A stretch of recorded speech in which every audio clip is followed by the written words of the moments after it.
예, 저희 부부는 지난 2주간에 한국에서 선교대회를 마치고 지난 화요일 대만에 돌아왔습니다. 딱 15일 만에 대만에 돌아왔는데 대만이 좀 낯설게 느껴져요. 10여 년을 살았는데 타이중이 낯설게 느껴집니다.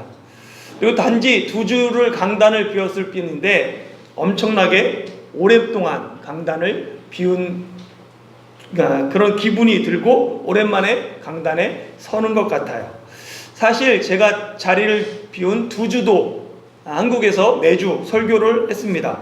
그런데도 설교를 준비하고 강단에 서는 것이 쉽지 않아요. 수십 년을 설교했는데 이제는 좀 설교가 좀 어렵지 않을 때도 된 것 같은데 여전히 설교 준비가 쉽지 않습니다. 그래서 좀 지난 설교를 어떻게 했나 제가 마가복음 설교들을 쭉 한번 읽어봤어요.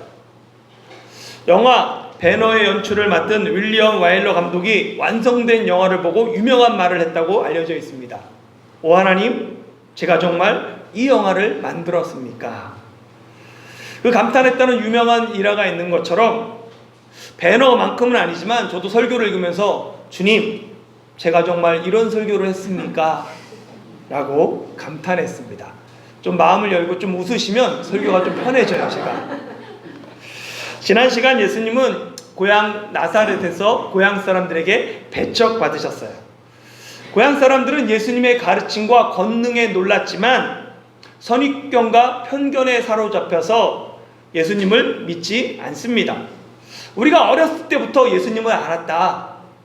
그 가족이 우리와 함께 있다라는 이 선입견과 편견 때문에 그들은 예수님을 배척합니다. 만약 여러분이 어떤 일을 하다가 거절을 당했어요. 배척받았다고 생각하면 그때 여러분은 어떻게 반응하십니까? 많은 사람이 거절당하면 다시 시도하지 않으려고 해요. 특히 가까운 사람에게 배척당하면 더 큰 마음의 상처를 받습니다. 그런데 예수님은 배척당하셨음에도 불구하고 낙심하지 않고 12제자를 부르시고 그들을 둘씩 짝지어 보내십니다. 7절 말씀 같이 한번 읽어볼까요? 시작. 12제자를 부르사 둘씩 보내시며 더러운 귀신을 제어하는 권능을 주시고. 아멘. 마가복음 1장에서 예수님은 갈릴리 해변에 어부들을 사람을 낚는 제자로 어부로 부르십니다. 그리고 3장에서는 예수님은 자신을 따르는 많은 무리 중에서 특별히 12를 따로 세우세요. 예수님이 12를 세우신 목적이 3장에 기록되어 있는데 14절과 15절에 보면 이에 12를 세우셨으니 이는 자기와 함께 있게 하시고 또 보내사 전도도 하며 귀신을 내쫓는 권능도 가지게 하려 하심이로라 라고 기록되어 있습니다. 그러니까 예수님이 12제자를 택하신 이유는 자기와 함께 있게 하시고 또 보내사 전도도 하고 귀신도 내쫓는 권능도 가지게 하려 하심입니다. 이 부르심 이후 12제자는 예수님과 늘 함께 합니다. 예수님이 바다 건너편 거라사 지방에 가실 때도 제자들이 함께 따라가고 예수님이 고향에 가실 때도 제자들이 뒤따릅니다. 회당장 야이로의 죽은 딸을 살릴 때도 12제자 중 베드로와 야고보와 요한만이 동행하지만 제자들은 늘 예수님과 함께 있었습니다. 예수님의 동반자요, 예수님의 사역의 목격자요, 증인이 되었습니다. 예수님이 12제자를 세운 첫 번째 목적, 자기와 함께 있게 하시고는 이미 충분히 이루어졌어요. 그럼 이제 다음 제자들을 보내사 전도도 하며 귀신을 내쫓는 권능도 가지게 하실 차례입니다. 지금까지 귀신을 내쫓고 권능을 행하는 건 예수님만이 하셨습니다. 그러나 이제 제자들도 귀신을 쫓아내야 합니다. 이를 위해 예수님은 먼저 12제자를 부르시고 그들을 둘씩 짝지어 보내시며 더러운 귀신을 제어하는 권능을 주십니다. 이 부르다에 해당하는 헬라어는 프로스칼레오마이입니다. 뭐뭐로부터 초대하다, 뭐뭇을 위해 부르다 라는 의미예요. 그러니까 단순히 이름을 부르는 것이 아니라 목적을 가지고 부르는 겁니다. 예수님은 12제자를 복음 사역의 사역자로 복음 전파를 위해서 부르십니다. 보내다에 해당하는 헬라어 역시 마찬가지예요. 아포스텔레, 이것도 그냥 보내는 게 아니라 특별한 목적과 사명을 맡기고 파송할 때 사용하는 단어입니다. 이 아포스텔레의 명사형이 아포스톨로스, 보내심을 받은 자, 사도라는 뜻입니다. 예수님이 12제자를 부르시고 그들을 보내신 목적이 전도에 있어요. 전도하라고 예수님이 제자들에게 더러운 귀신을 제어하는 권능을 주신 것입니다. 더러운 귀신을 제어하는 그 권능은 귀신을 쫓아내는 권능입니다. 귀신을 제어하는 권능을 한 번 받았다고 끝나는 게 아니에요. 주시고에 해당하는 헬라어 시제는 그러니까 미완료 과거 시제로 되어 있습니다. 부르사, 보내시며 모두 현재형이에요. 지금 부르시고 보내십니다. 그런데 주시고는 미완료 과거 시제예요. 미완료 과거 시제는 과거에 한 번에 그 사건이 끝난 게 아니라 같은 행동이 과거에서부터 계속되고 있다는 겁니다. 여러 번 반복되고 지금도 진행되고 있을 때 이 과거 미완료 시제를 사용합니다. 귀신을 제어하는 권능은 예수님이 12제자를 보내실 때 한 번 주고 끝나는 권능이 아니라 이후에도 제자들이 계속해서 예수님께 받아야 하는 권능입니다.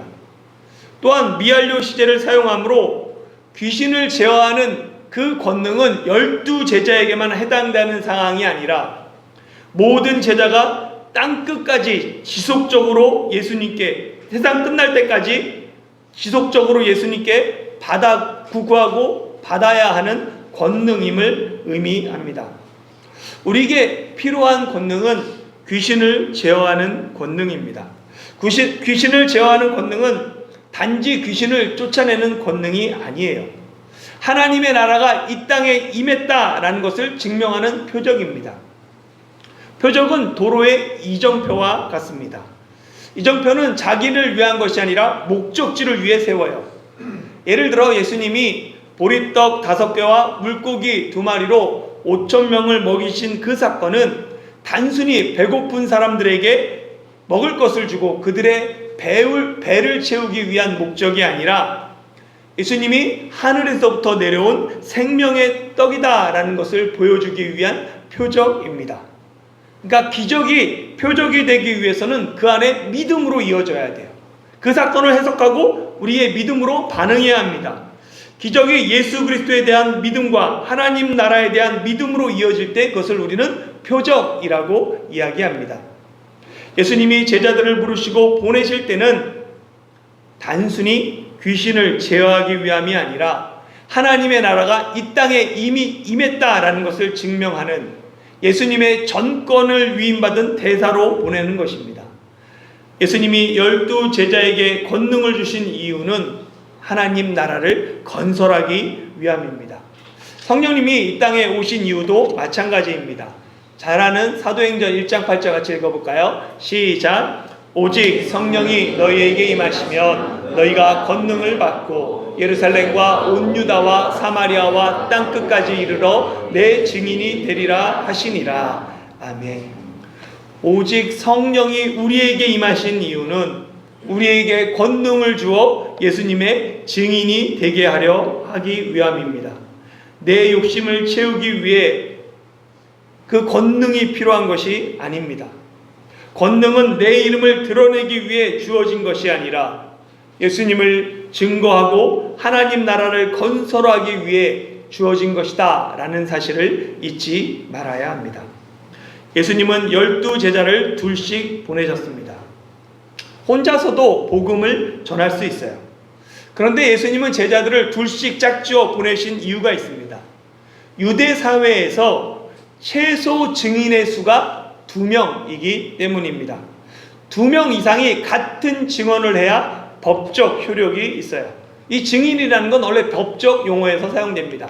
신명기 19장 15절에 보면 사람이 아무 악이든지 무릇 범한 죄는 한 증인으로만 정할 것이 아니요 두 증인의 입으로나 세 증인의 입으로 그 사건을 확정할 것이며 라고 이야기하고 있습니다.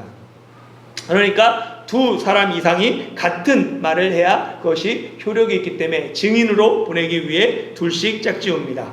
또한 예수님이 제자들을 둘씩 보내신 또 다른 이유는 이 복음 전파는 개인의 사역이 아니라 공동체의 사역이기 때문입니다. 복음 전파의 길은 결코 쉽지 않아요. 배척과 핍박을 각오해야 합니다. 그렇기 때문에 혼자 하다 보면 쉽게 낙심하고 좌절합니다. 그러나 옆에 함께하는 사람이 있으면 서로에게 힘이 돼요. 혼자 가면 빨리 갈 수 있지만 함께 가면 더 멀리 갈 수 있습니다. 예수님은 제자들을 홀로 보내지 않으시고 함께 보내셨습니다. 복음 전파는 혼자 달려가는 길이 아니라 함께 걸어가야 하는 길입니다. 혼자서는 교회가 될 수 없어요. 혼자서도 신앙을 유지하고 신앙생활을 유지할 수 있습니다. 그러나 교회의 본질에는 예배와 이런 것만 있는 것이 아니라 성도의 교제, 공동체적인 요소가 교회의 본질 중에 하나입니다. 예수님을 믿는 것은 개인의 결단이지만 성전으로 지어져 가기 위해서는 공동체가 필요합니다. 신앙은 언제나 공동체 안에서 나타나야 해요. 혼자 아무리 열심을 내도 옆 사람과 화합하지 못하면 소용이 없습니다.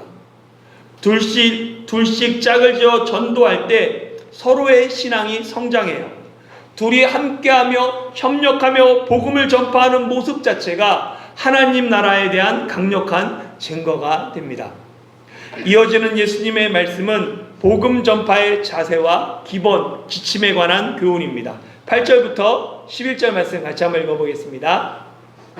시작. 명하시되 여행을 위하여 지팡이 외에는 양식이나 배낭이나 전대의 돈이나 아무것도 가지지 말며 신만 신고 두벌 옷도 입지 말라 하시고 또 이르시되 어디서든지 누구의 집에 들어가거든 그곳에 떠나기까지 거기 유하라. 어느 곳에든지 너희를 영접하지 아니하고 너희 말을 듣지도 아니하거든 거기서 나갈 때에 발 아래 먼지를 떨어버려 그들에게 증거를 삼으라 하시니. 아멘. 예수님의 명령은 크게 세 가지입니다. 첫 번째는 여행을 위하여 지팡이 외에 아무것도 가지지 말라입니다. 왜 양식이나 배낭이나 전대나 옷이나 두벌 옷도 입지 말아야 할까요? 여행을 위해서 아무것도 가지지 말라라는 말씀은 복음 전파의 시급성을 강조하는 명령입니다. 하나님은 출애굽 직전에 이스라엘 백성에게 유월절 의식을 명령하셨어요. 좌우 문설주와 임방에 양의 피를 바르고 그 양을 잡아서 구워가지고 불에 구워서 무교병과 씀나물과 함께 먹습니다. 이때 먹을 때 허리에 띠를 띠고 발에 신을 신고 손에 지팡이를 잡고 급히 먹으라 라고 명령하세요. 왜냐하면 이제 바로 날이 밝으면 출애굽해야 하기 때문입니다. 이집트에서 노예 생활하는 이스라엘 백성에게 출애굽보다 더 시급하고 중요한 일이 없었어요.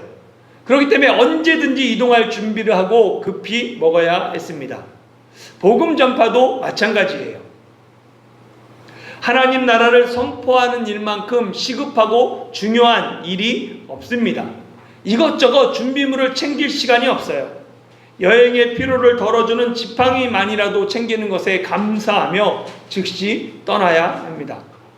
무엇보다 복음을 전파할 때 여행을 위해 아무것도 가지지 말아야 하는 이유는 보내신 분을 전적으로 의지해야 하기 때문입니다. 자본주의 사회에서 모든 것의 기준은 돈입니다.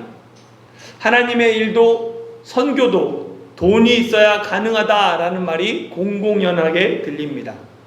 그렇게 지팡이 외에는 아무것도 가지지 말라라는 예수님의 말씀보다는 큰 일을 하기 위해서는 큰 능력이 필요하고 남들보다 더 높은 지위에 올라가야 하고 성공해야 되고 돈이 있어야 하나님의 일도 할 수 있다라는 이런 말이 사람들에게 훨씬 인기가 있습니다.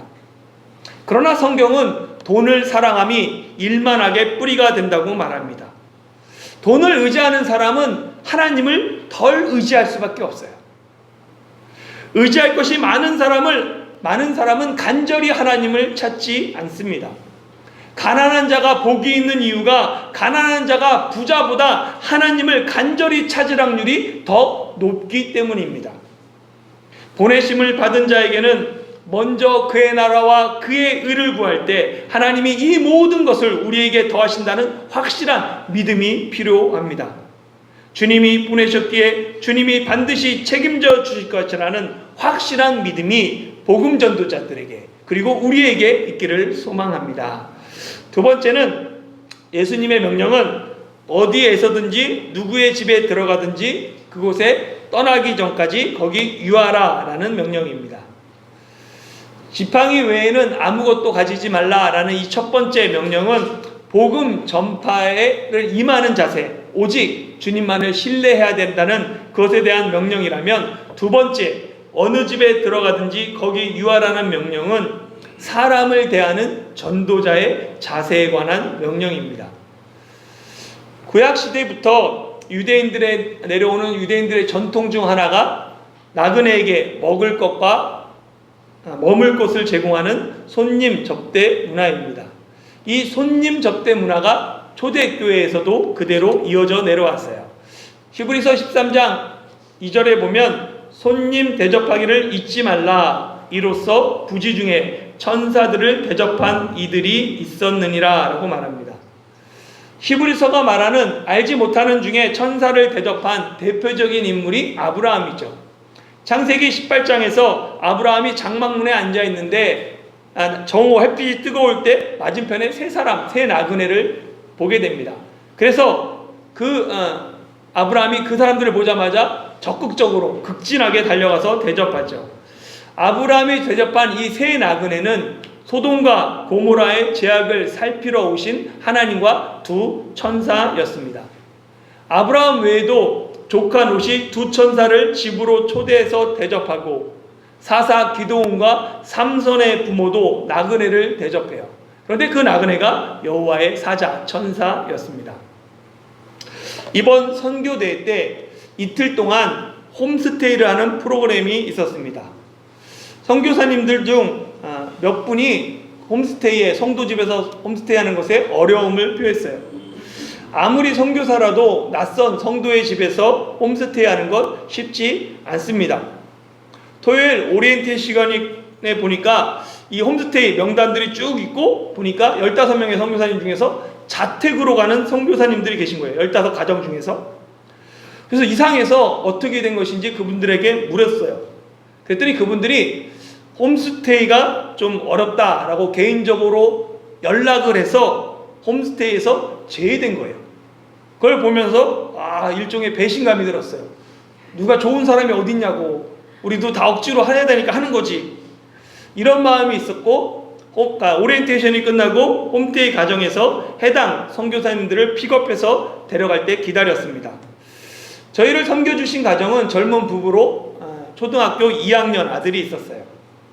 집에 도착했을 때 정성껏 준비한 집밥에 감동했고, 집이 넓지 않아서 편의실하고 그 아파트, 요즘에 새로 지은 아파트는 게스트하우스가 있더라고요. 게스트하우스를 대여해서 거기 갔더니 매트리스, 베개들을 새로 다 장만했고, 그 텅 빈 게스트하우스를 꼼꼼하게 필요한 물건들로 채운 것을 보면서 선교사가 뭐라고 이런 대접을 받아도 되는지 크게 감동했습니다.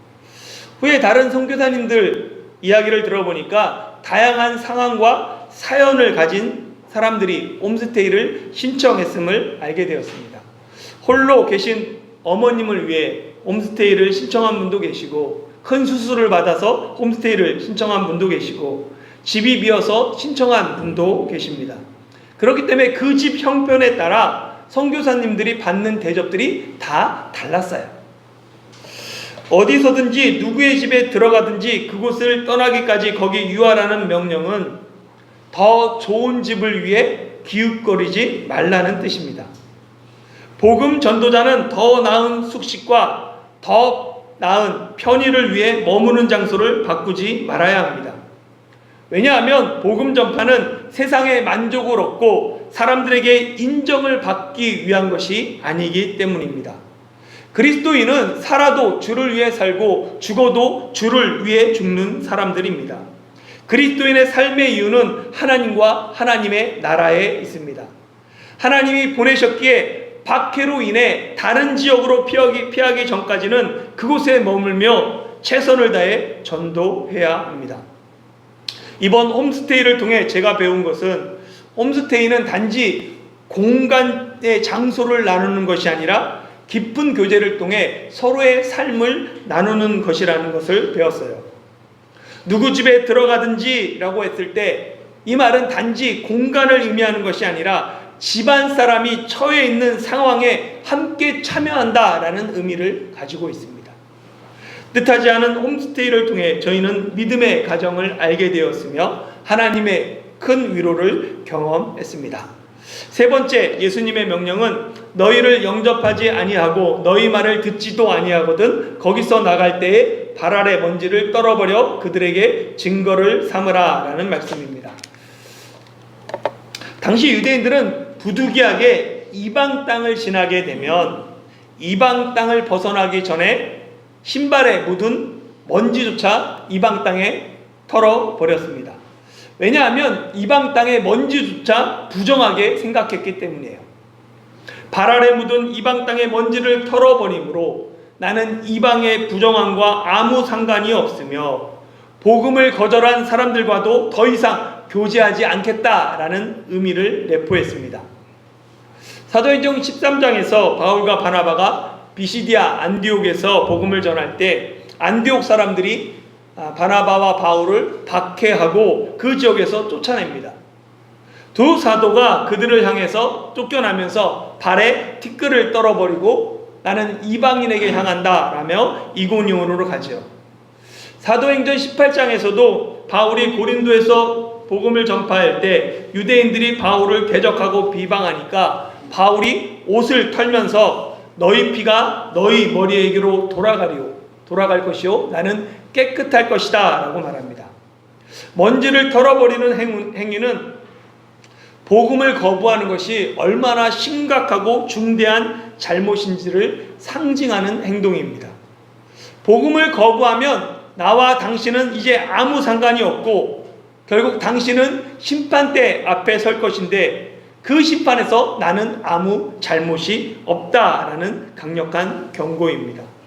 먼지가 떨어져 나가는 것처럼 복음을 받아들이지 않은 사람이 최후의 심판대 앞에서 떨어져 나갈 것이다 라는 예언적 행동이 발 아래 먼지를 떨어버리는 행위입니다. 그렇게 발 아래 먼지를 떨어버리는 행동은 함부로 할 수 있는 일이 아닙니다.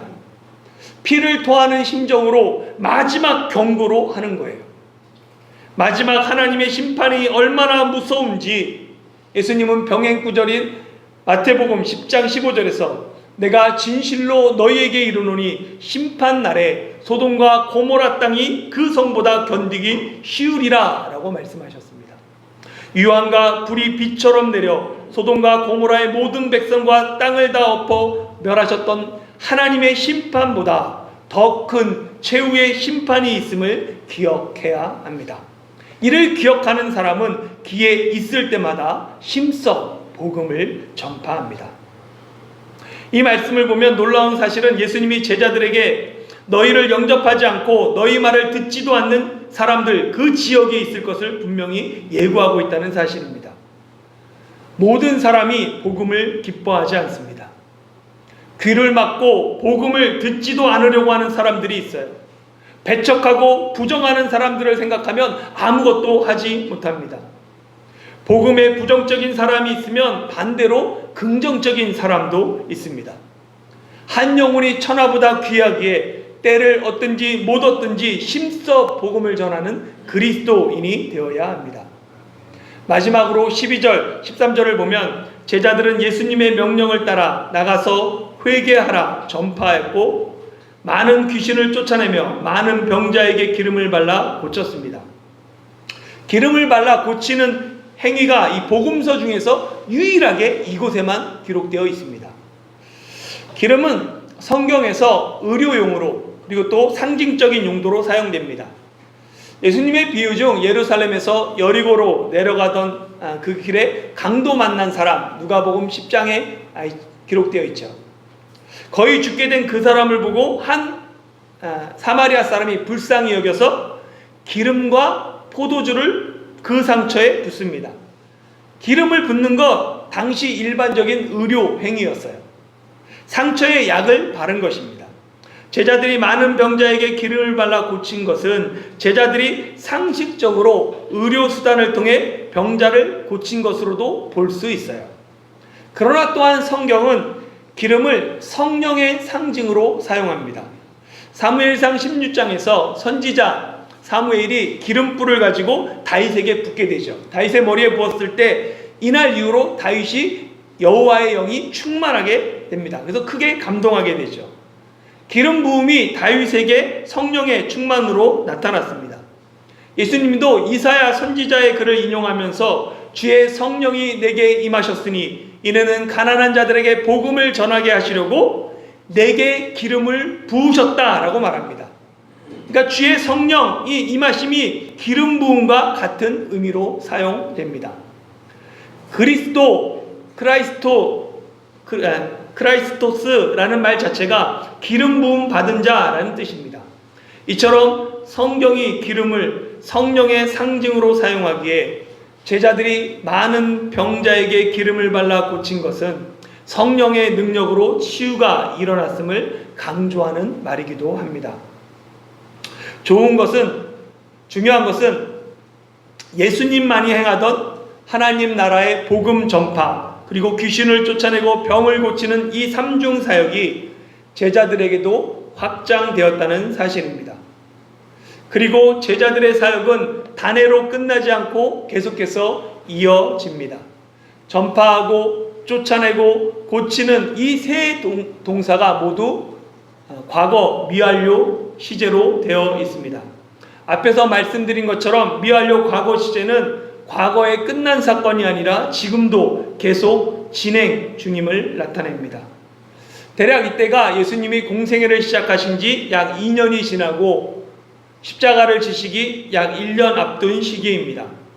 십자가 순환이 다가오기에 예수님은 제자들을 훈련시키셨으며 제자들은 전도 훈련을 통해 예수님의 사역을 계승할 준비를 하게 됩니다. 사랑하는 성도 여러분, 하나님이 예수님을 이 땅에 보내신 것처럼 예수님이 제자들을 세상으로 보내셨습니다. 예수님을 본 사람이 예수님을 통해 하나님을 보았던 것처럼 보내심을 받은 제자들을 통해 예수님이 세상에 드러났습니다. 예수님이 12제자를 부르시고 그들을 보내신 것처럼 동일하게 예수님이 우리를 부르시고 우리를 보내십니다. 우리가 이 세상에 존재하는 것만큼 중요한 것이 없어요.